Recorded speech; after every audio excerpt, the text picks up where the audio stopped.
Hello.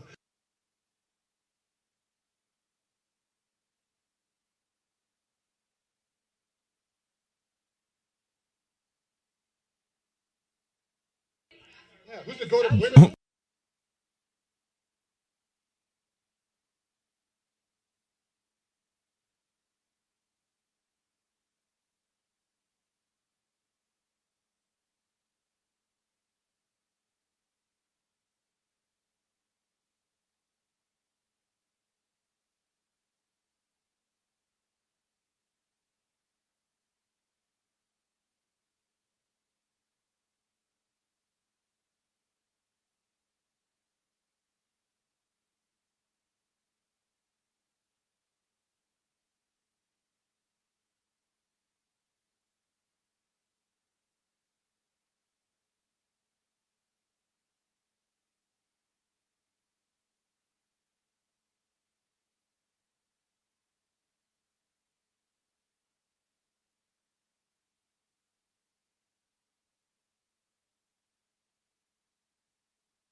Listen up.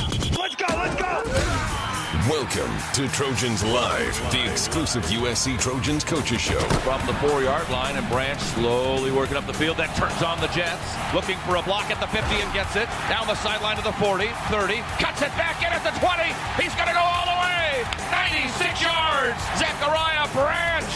How do you do? With behind-the-scenes insights and breaking news from the student athletes who play for the Cardinal and Gold. Looks left, looks over the middle. Throws. It's intercepted! Intercepted!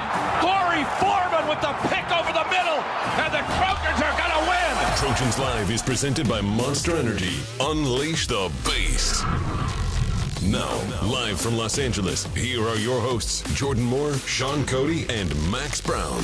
Hello and welcome to Trojans Live, presented by Monster Energy on AM 790 KBC and across the USC Trojans Media Network. I am Jordan Moore alongside Sean Cody, Max Brown, and the head coach, Lincoln Riley, fresh off another win. We are happy to be working here on Labor Day and talking ball with you. And we've got the coach right now, brought to you by I Trust Capital, the official crypto platform of the USC Trojans.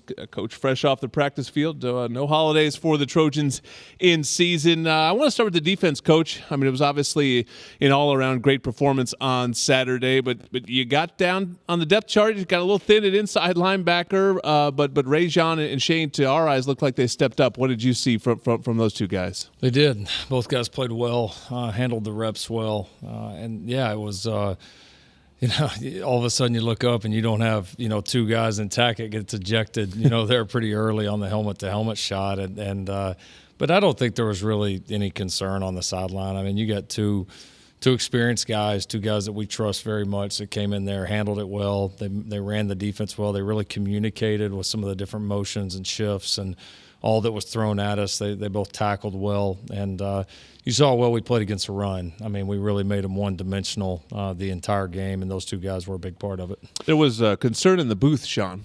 You ran out of players on your depth chart. Oh, yeah. My depth chart was running thin. I was like, well, if somebody else goes down, I might have to play linebacker. Sean did not know who was next. That's for sure. That was concern on my part. Coach, the pass rush, I thought, really did a lot better job in the first week. Maintaining lanes in the rush lane, not letting the quarterback escape. You saw Bear Alexander had some great rushes. I thought Jameel Muhammad, the young man, Braylon Shelby with a nice rush off the edge. What did you think about the pass rush and containing the quarterback? Yeah, you said it. We were, we got a lot of push again, but it was definitely more controlled. It was another athletic quarterback, a guy that we knew could hurt us if we weren't disciplined. And obviously, we saw that some in week one, and that was a huge point of emphasis. So give our guys credit. Yeah, I thought we did a good job handling that because, playing the position, it's like you can say all this about lanes and all that, but then if you turn your aggressiveness off, you're not going to get there either. Yeah, it's not like you can kind of like shuffle your feet when you're walking up to them. It is such a fine line, right, of being aggressive, but also understanding where the other guys are at, where you're supposed to be, closing down the space and attacking the space that we need you in. And the guys, they were definitely, they did a better job of it, for sure, contained it. And we had a lot of middle push, which that's always the best rush. Yep. Jumping over to the offensive side of the ball, offensive line-wise, a lot of plays where Caleb's having a ton of time back there. And I know last week we talked about the rotation of that unit. What did you see from the offensive line? And are you in a position where that some of those position battles are tightening up and you're getting clarity there, or is that still in the evaluation moving forward?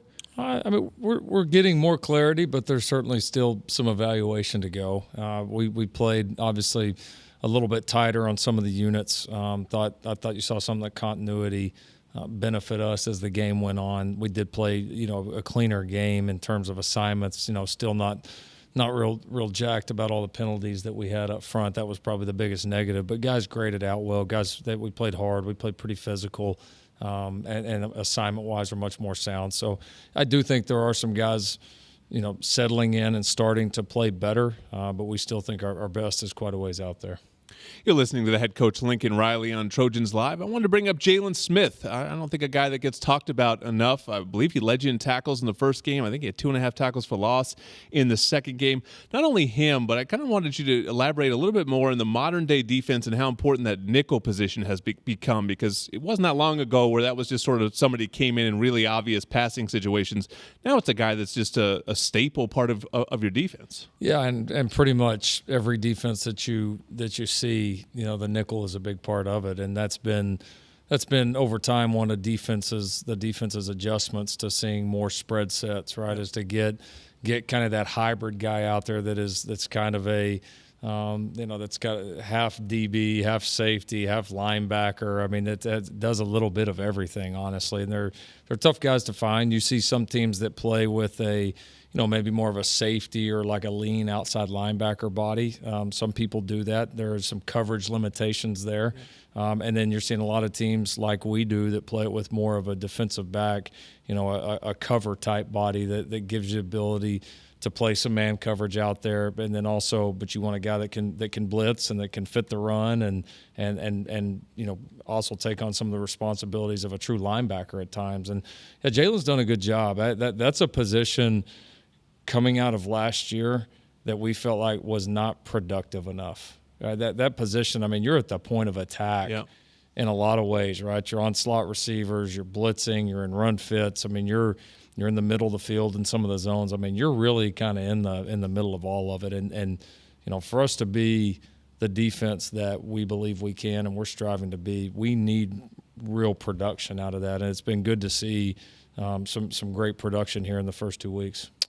Coach, you guys get rolling in the Pac-12 this week. Talk about just taking advantage of these first two games. You feel like you guys grasped the specialness on these first two games, and you have a chance to kind of work things out, get some rotational guys in. Did you take advantage of these two games and going into the Pac-12 here?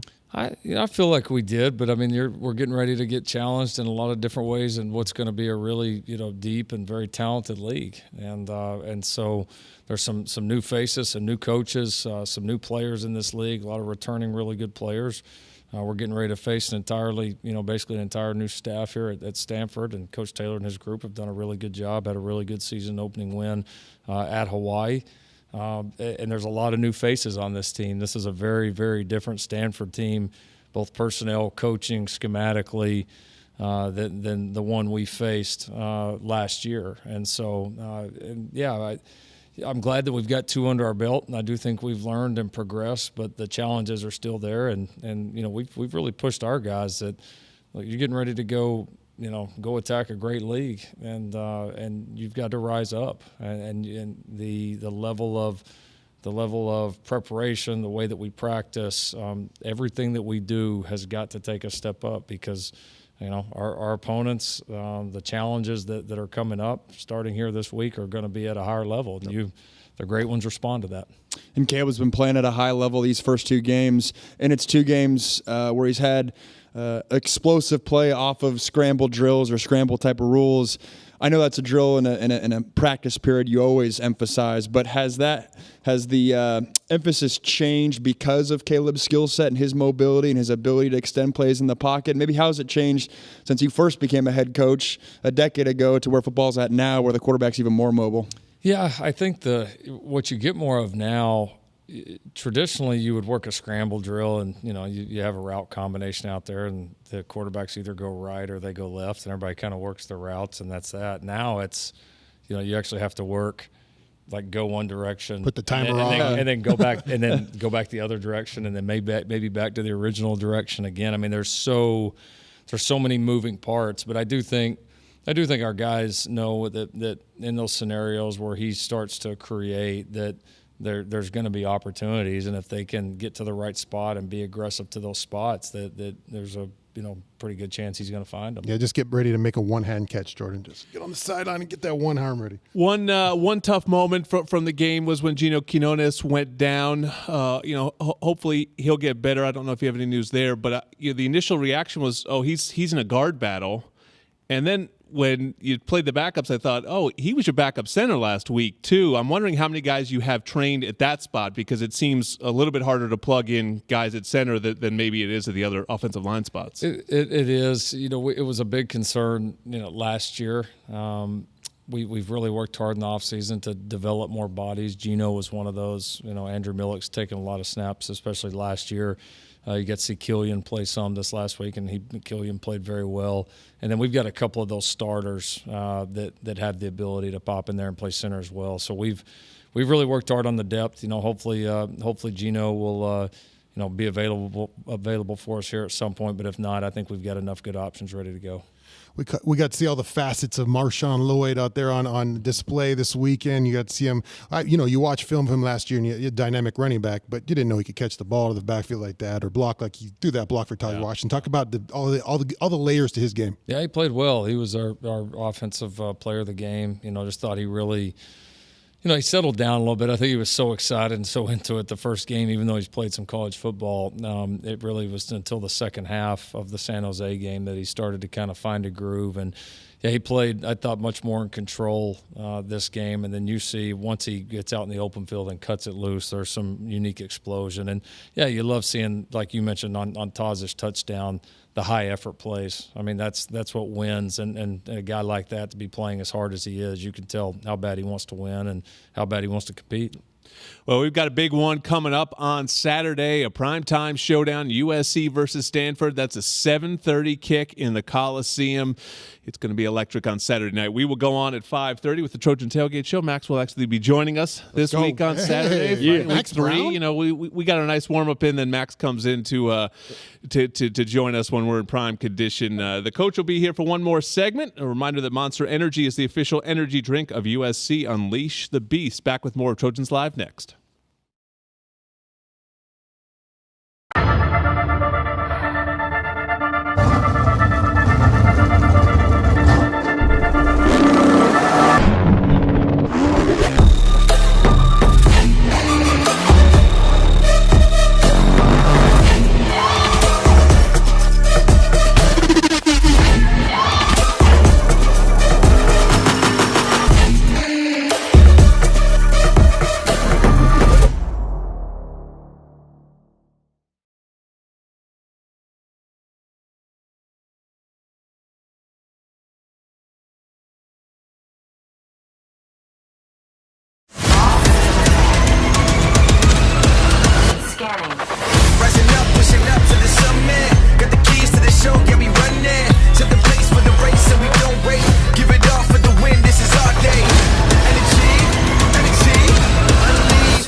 Capital, the official cryptocurrency platform of the USC Trojans. Taxes and conditions may apply. Fees apply. Cryptocurrencies are a speculative investment.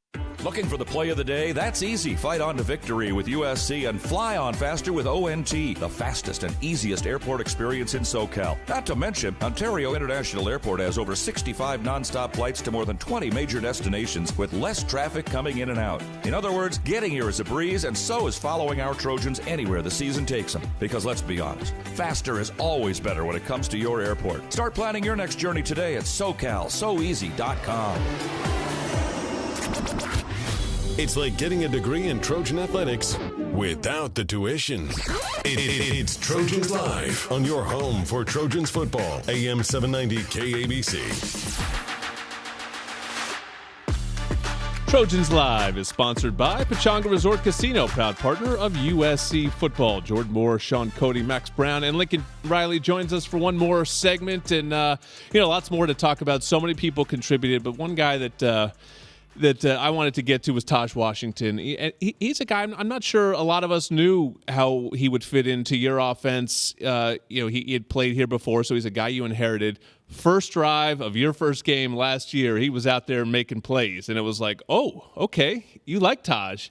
Why has he been able to flourish in your system?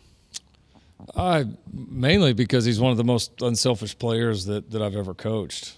He just comes to work every single day. He's really competitive. There's no job too big and no job too small. And he's tremendous. I mean, he really is. He's a great special teams player. He's a great blocker. He's really focused. He's really worked hard at his craft. There was a laundry list of things when we got here and evaluated him that we knew he needed to improve on quickly.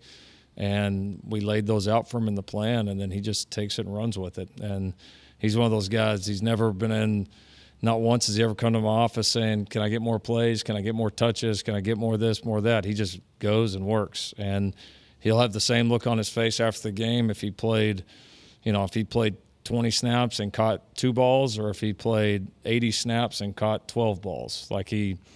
That's just him. And so I think there's a lot of trust from us as coaches, from his teammates, and with that has come opportunities, and he continues to make the most of them.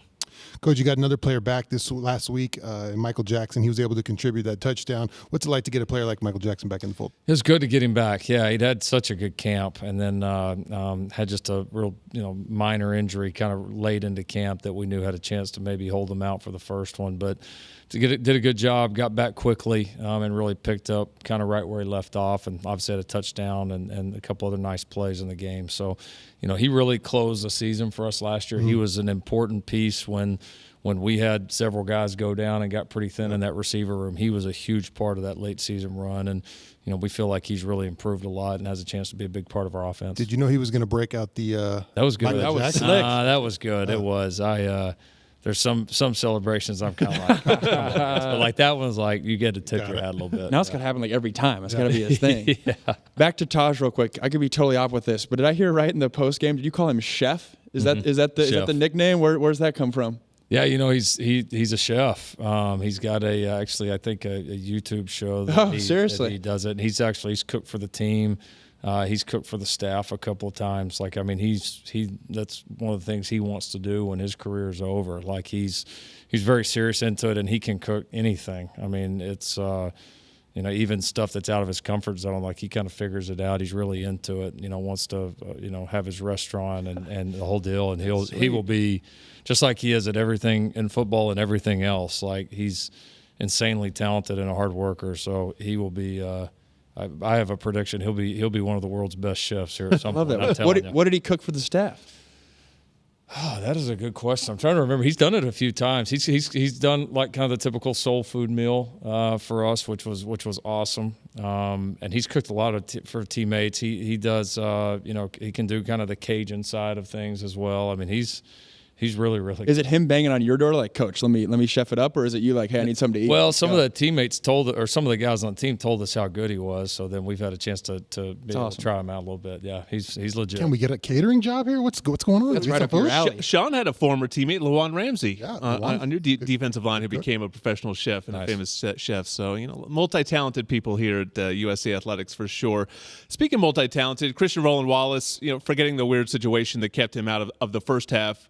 Going into the season, it sounded like he was going to be sort of a Swiss Army knife for the secondary. It seemed like he was playing a little bit more on the outside on Saturday in that second half. How do you view him going forward? Still as a guy plugging multiple spots, or is he really in that competition on the outside? No, he's definitely in the competition. I mean, I think he's certainly right in the middle of the talk of, who are our best 5 guys there in the secondary. I mean, he's definitely right in the middle, and I think he'll end up playing significant snaps for us defensively, however it shakes out. But he certainly has provided a lot of value just with his position flexibility and being able to get in here and learn our defense and have the ability to function at those different spots. So we want to give him a chance to really go out there and be a guy, and he's going to get that opportunity. And the snaps that he's had up to this point, he's played well for us.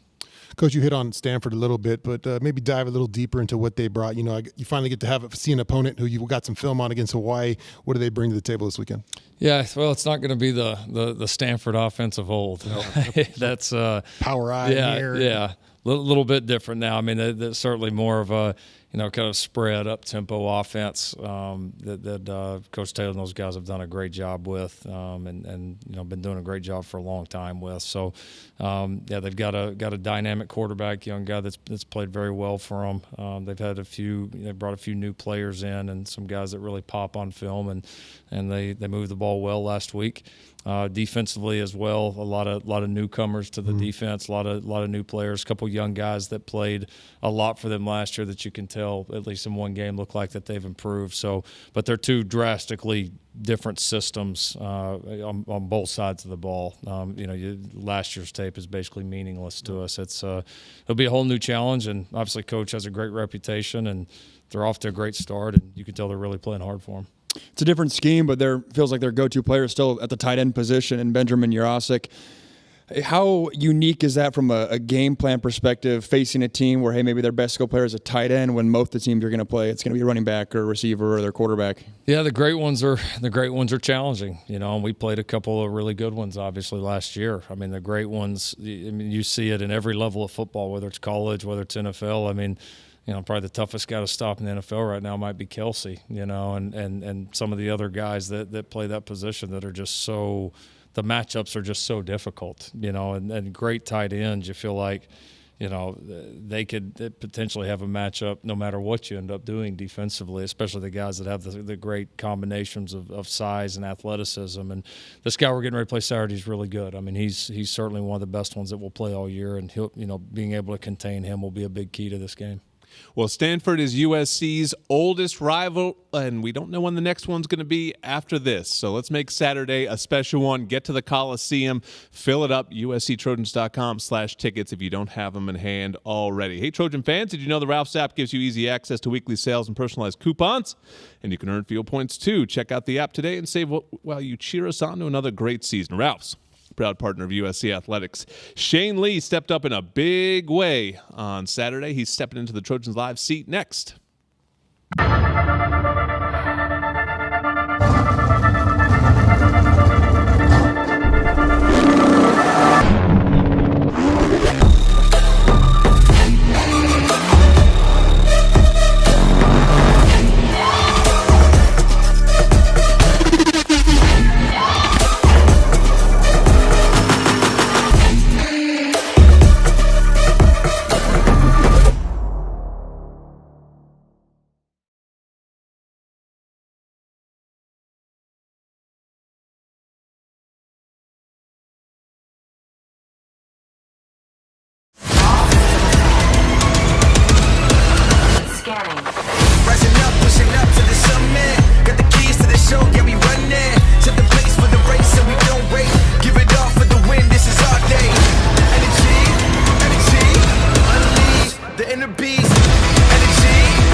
On the field. Caleb keeps it, rolls right, steps up, steps back, steps forward. Moving. Is damn near impossible. Luckily, they do it from behind the mic. It's Trojans Live on your home for Trojans football. AM 790 KABC. The best in the game is brought to you by Old Dominion Freight Line, official freight carrier of USA Athletics, helping the world keep promises. We've got Shane Lee this week, USC's leading tackler against Nevada. Also had a sack in the game. He joins Jordan Moore, Sean Cody, and Max Brown here on Trojans Live. And, you know, we had Rajon Davis after the game on Saturday, and I'll ask you the same question I asked him. Was it almost relaxing at a certain point in that game, knowing it was kind of just you guys and there wasn't a whole lot else to come in? So you really just knew you had this opportunity. You had all the snaps that you could ever want, and it was just sort of up to you to seize it. Yeah, absolutely. Obviously, you know, Tackett went down with the targeting and whatnot, and it was, like you said, it's just me and Ray. So we practiced a lot together. So, you know, we have a lot of trust and a lot of chemistry together. So really confident, really comfortable with him next to me, and just went out and played ball. That's all. Shane, I was really impressed with, I thought, the message it sent to the team.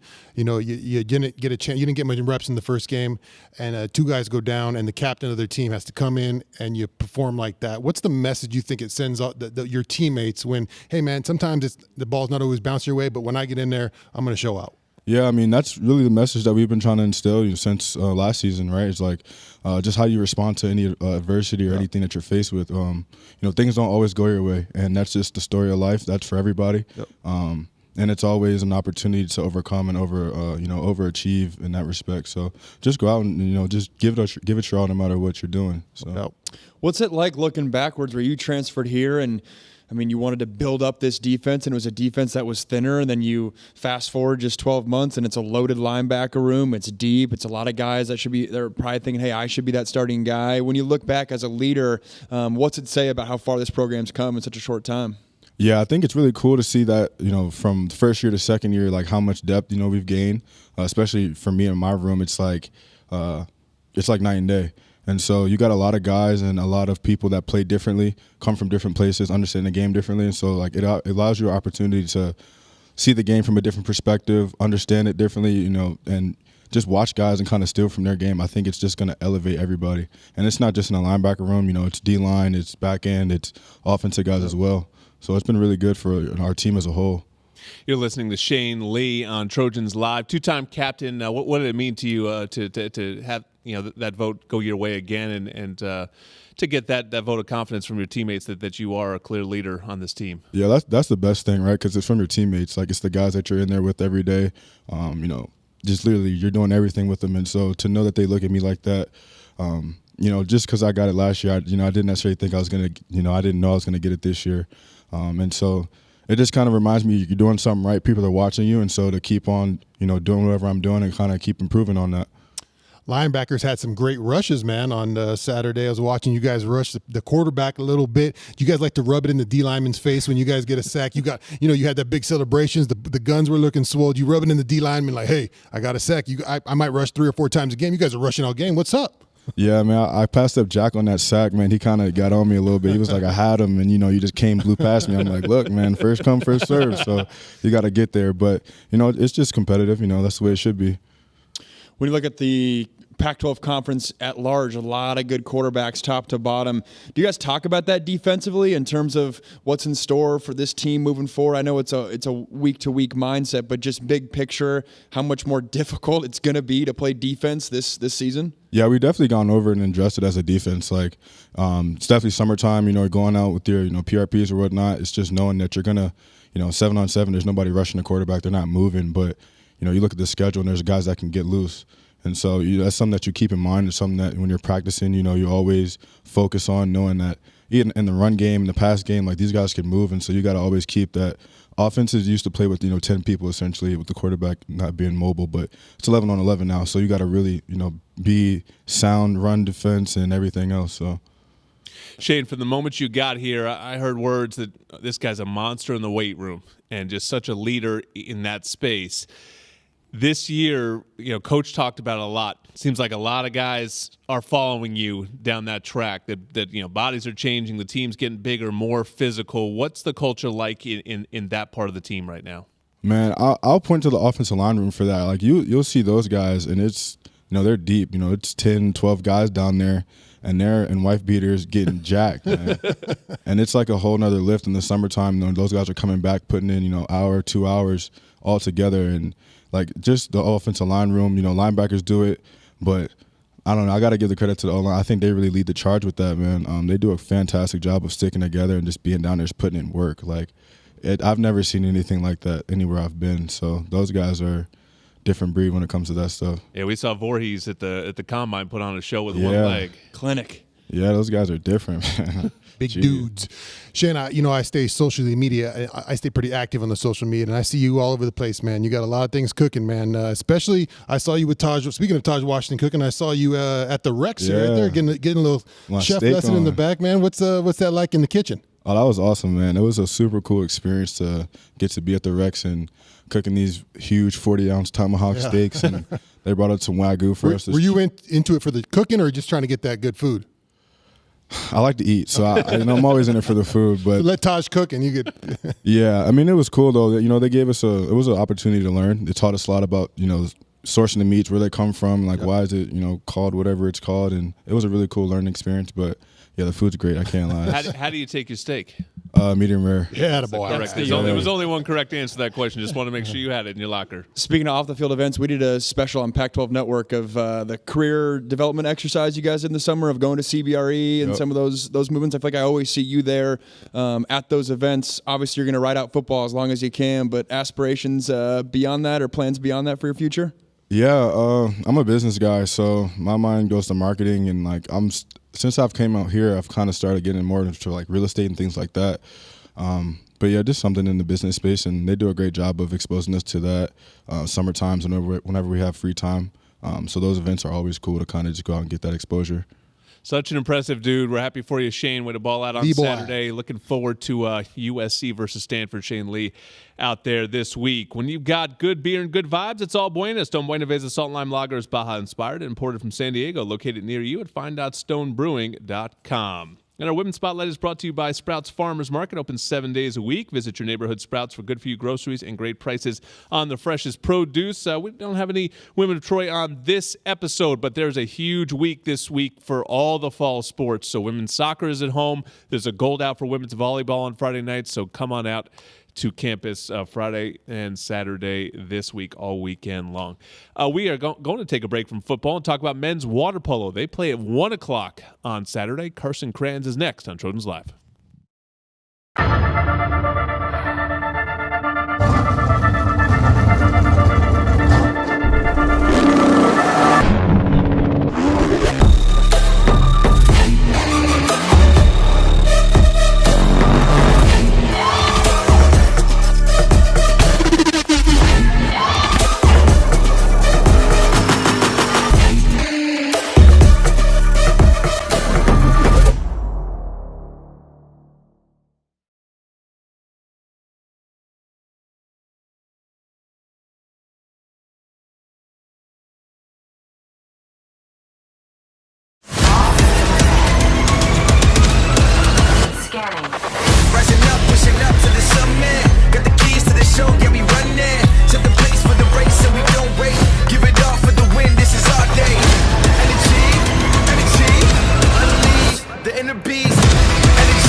resilience, sweat. That's why Old Dominion Freight Line, the #1 national LTL carrier for quality, works hard to be the best in the game and is proud to support those striving to be the best in theirs. Old Dominion Freight Line, official freight carrier of USC Athletics, helping the world keep promises. Cue up the band. Because Trojans Live is back exclusively on your home for Trojans football, AM 790 KABC.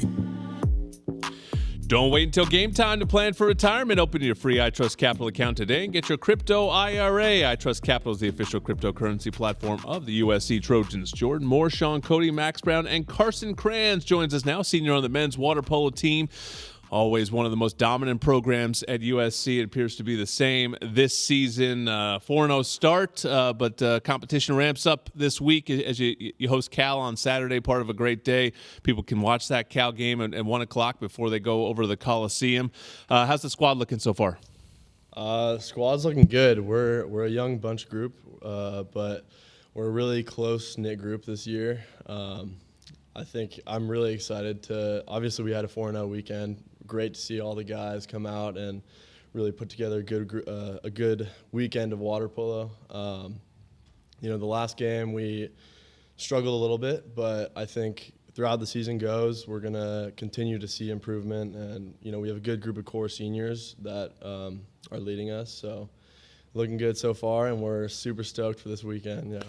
Carson, take us through the sport a little bit, right? I watch it on TV and I just see just mayhem under the water. What is going on under there? And give us your position specifically. Where are you attacking? I see you score a lot of goals. What are you doing in that mayhem, man? I don't know if you want to know, but yeah, I do. Yeah. So obviously, there's a lot that goes under the water. It's challenging for the refs to see sometimes, but. There's a lot of suit grabbing, a lot of punching, kicking, whatever you can do to get an edge on your opponent. There's going to be a ton of that on Saturday, but it all makes it more fun. I mean, I think a lot of the guys, we love to, get a little scrappy here and there. So, we enjoy it.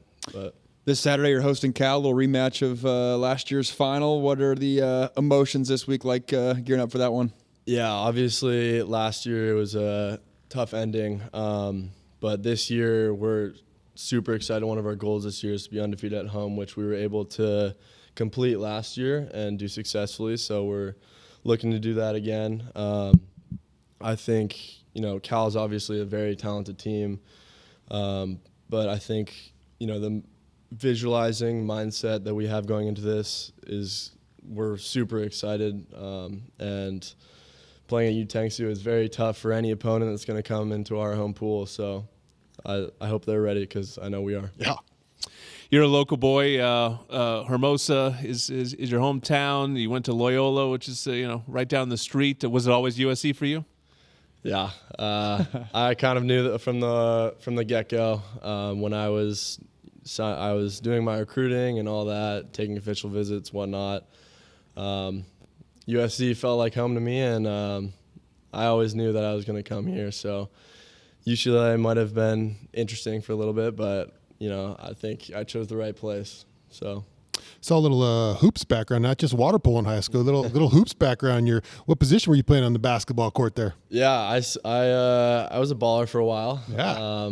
I decided to stop because it's hard to do land and water at the same time. I would say I'm more of a water. Surf and turf, huh? Yeah, I don't know if I wouldn't recommend watching me run, but more of a water athlete at heart. But my little brother is a baller.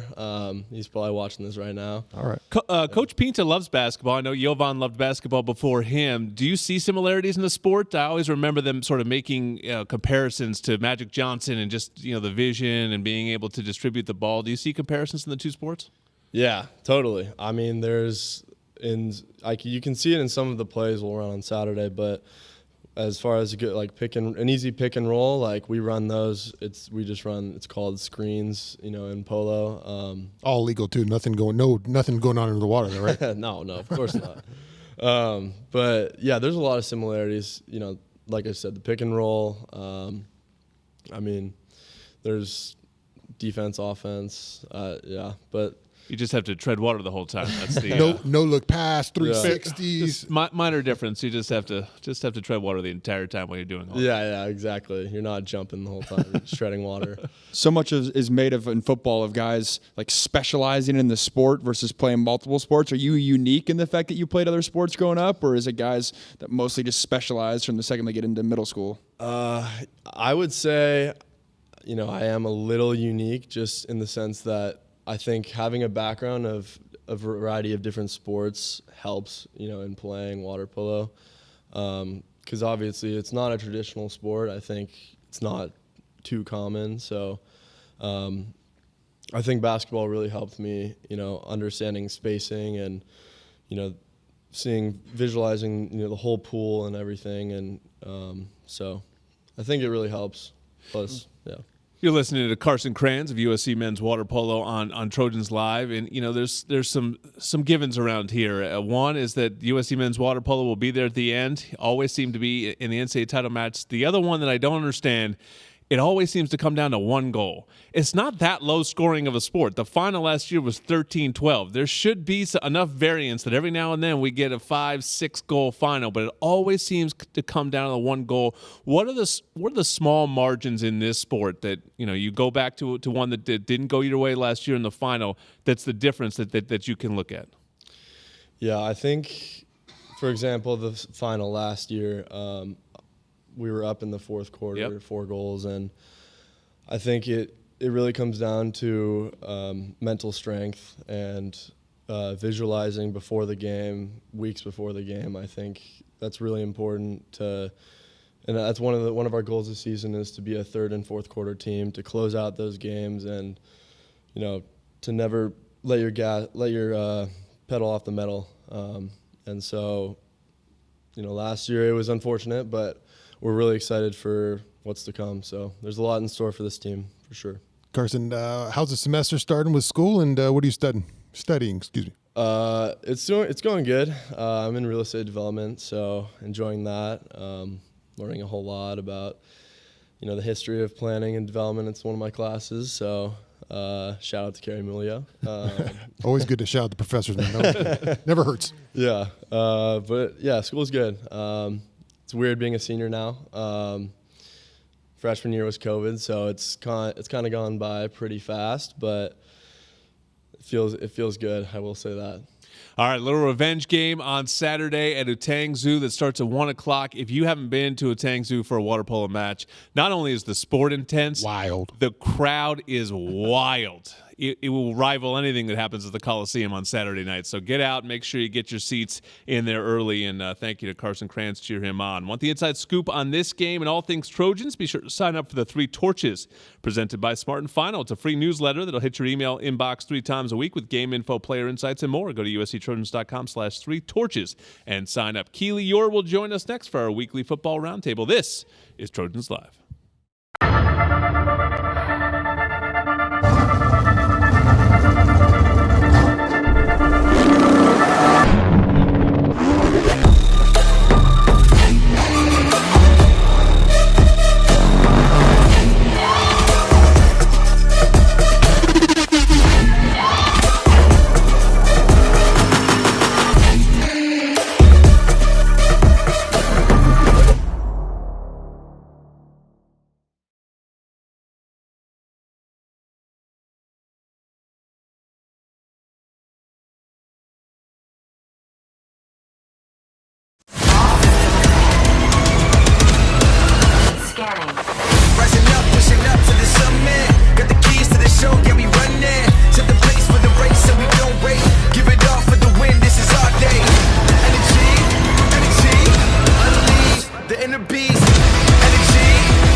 Looking for the play of the day? That's easy. Fight on to victory with USC and fly on faster with ONT, the fastest and easiest airport experience in SoCal. Not to mention, Ontario International Airport has over 65 nonstop flights to more than 20 major destinations with less traffic coming in and out. In other words, getting here is a breeze, and so is following our Trojans anywhere the season takes them. Because let's be honest, faster is always better when it comes to your airport. Start planning your next journey today at SoCalSoEasy.com. Covering all things SC. Touchdown, USC! It's Trojans Live on your home for Trojans football, AM 790 KABC. Monster Energy, the official energy drink of USC. Unleash the beast, Sean. Fight on Trojans and fly on with ONT. Ontario International Airport is a proud sponsor of our USC Trojans. Visit SoCalSoEasy.com to book your journey through ONT. You fly out of ONT, you live out there. You fly out of ONT. Out there in the boonies. I'd love an Ontario flight, yeah, man. I mean, it's just like flying out of a nice local airport. Nice and drive easy. all the way to the beach to go to the other way? It doesn't make sense to me. Well, we don't all live out there, but that's great for you and a great airport to go through for sure. All right, Keely Orr joins us now, our weekly football roundtable. That was a one-sided football game, so not sure that we'll look back at the season and go, the Nevada game, that was the one to remember. But what did you take away from it, if anything, as we go forward in this journey? I think USC's inside linebacker depth is much better than we thought at the time. I mean, at this point, and I was talking to Dion Bailey about it on the Victory podcast, Rajon Davis You liked Rajon. I saw a tweet that Dion put out about that. Yes, he makes the most of the opportunities he gets. And it was interesting because Dion explained that they did like a cheetah package with Rajon where he's blitzing off the line. And it's like, if he can do that, that's an option for Alex Grinch that he didn't really have beforehand. So now it's interesting because everyone was kind of saying like, hey, Rajon Davis, should he get more playing time? Now you have that on tape and you have him playing well. How do you navigate that going forward? Of course, we don't know the health status of Mason Cobb and Eric Gentry at this point, but Rajon Davis really made an impression on me on Saturday. Anything stand out to you, Max? Offensive line, I think there was, several plays there where you're looking and Caleb's got forever, and the combination of, Caleb's mobility in the backfield and then the offensive line coming together, I think is extremely exciting there. And then I feel like you just feel the defensive line more than last year. I feel like last year you can feel pieces and you get excited about Tuli Tuipulotu, but when you start getting into that second unit, you're like, all right, I feel the drop off there. I don't have that this year. Yeah, I thought Marshawn Lloyd was tremendous. I asked Coach that. I just, every time he touched the ball, it seemed like he was making it happen. And I know we're talking about Nevada, but but he was so natural on the catch that was thrown over the top. You don't see that all the time. He looked like a receiver. And that's a hard catch. It's not an easy catch when it's coming over the top. Not and at all. Block was like a ESPN highlight reel. He just where he starts from. Keely, I think he posted something where he starts from and where he finishes. Just the effort. So you really seen him come together. I love that. And then Max mentioned the pass rush look a lot better. A little concerned. I think on the back end of the defense, a little bit of concern. Obviously, you get beat on the first one. It's those kind of things are going to happen. You're trying to limit those things, but just all day, just kind of a little bit. If there's a concern, I think the defense. Obviously, the first week it was quarterback trying to keep him in the pocket. I think the second week was we got some things to tighten up. I think on the back end. Yeah, and the test will get harder, and now Pac-12 play begins, and of course, in the greatest of ironies, the league is loaded. Absolutely loaded. Undefeated. Might be the best league in the country. The Colorado game was a blast to watch. Everyone won. I stayed up late and watched UCLA. Dante Moore looks legit. I don't know why it took him so long to put him in, but once they did, the crowd was calling for him. They did, and he won the game for him. It's touchdown. There's quarterbacks everywhere in this league. So I do think, and Sean sort of talked about this, you could play defense well and be giving up 28, 31s in this league. So people are going to have to get used to that a little bit. I don't think there's going to be many more, giving up 7s in this season. But, it starts right away. These teams are all playing fast, and they're all looking to score a lot of points. Yeah, I'm really curious to see, and you highlighted it, Max, but the tight end that Stanford has, that was a challenge, obviously, that USC had last year when they had physical tight ends. What do you do with that? And what do you do with Christian Roland Wallace? Because I feel like he kind of represents that taller nickel body that you could have, but Jalen Smith has been playing well, but he's kind of been an option. Christian Roland Wallace at corner. What do you do with that? I'm very curious about. And about the depth of the conference, Stanford's picked to finish last. And I thought, it was the score is somewhat close against Hawaii, but I mean, Stanford's a team that lost a lot of guys in the transfer portal, didn't get anything back, uncertainty around the quarterback position, offensive line's maybe not where it was, and I thought they looked clean. I thought they looked like they had pieces, and so if this is, maybe the bottom tier of where the conference is at, it shows how strong it is top to bottom. I just think it's go time, and I'm excited. You get those first two, and you looked at the year, and you're like, oh, we got these first two. Let's kind of warm it up, and now and it wouldn't matter what Pac-12 team it was. It doesn't matter if it's the best one or the worst one. It's still the Pac-12. Any team can still beat anybody on any Saturday in the Pac-12. So it's got to be one you're concerned about. And I know Lincoln feels that pressure. Like, all right, it's Pac-12 time. Let's take our game to the next level. Final one too.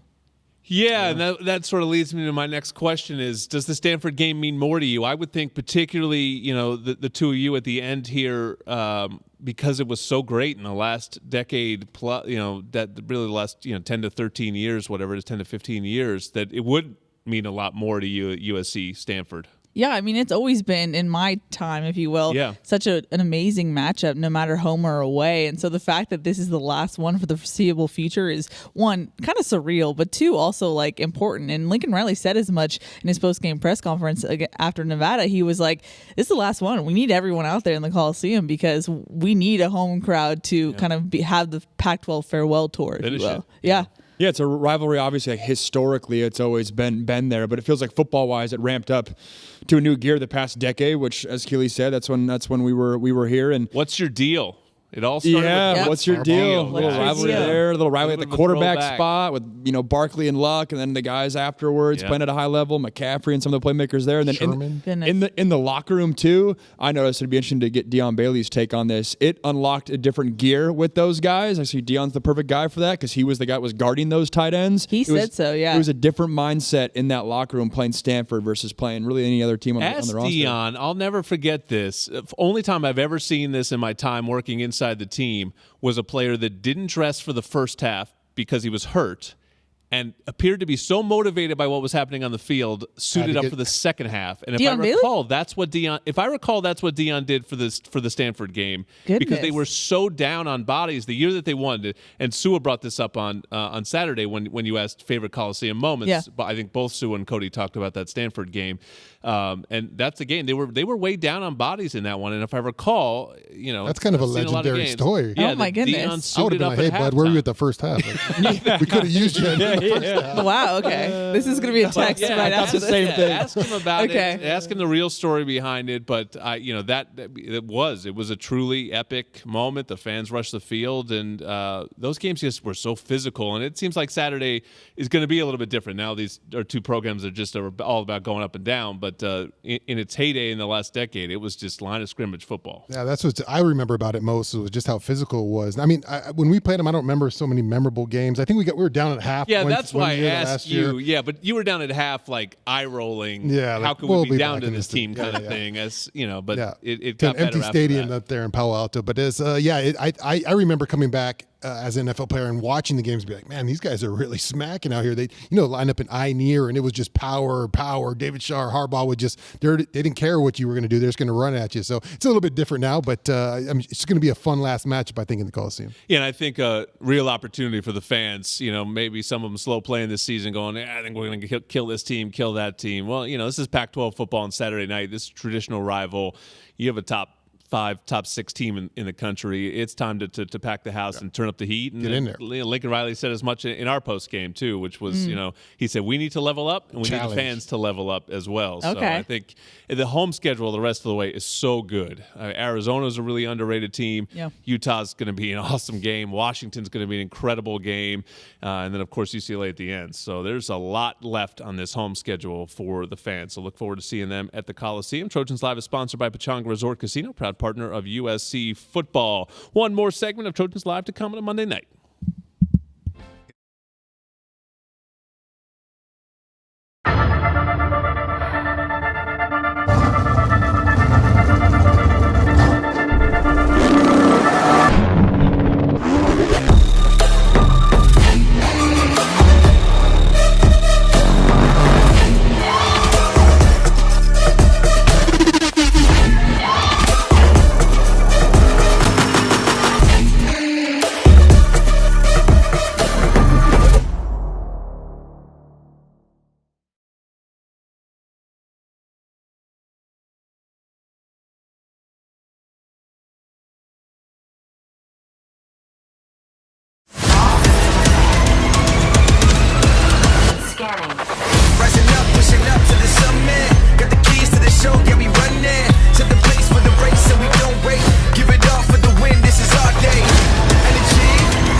taking you inside the huddle.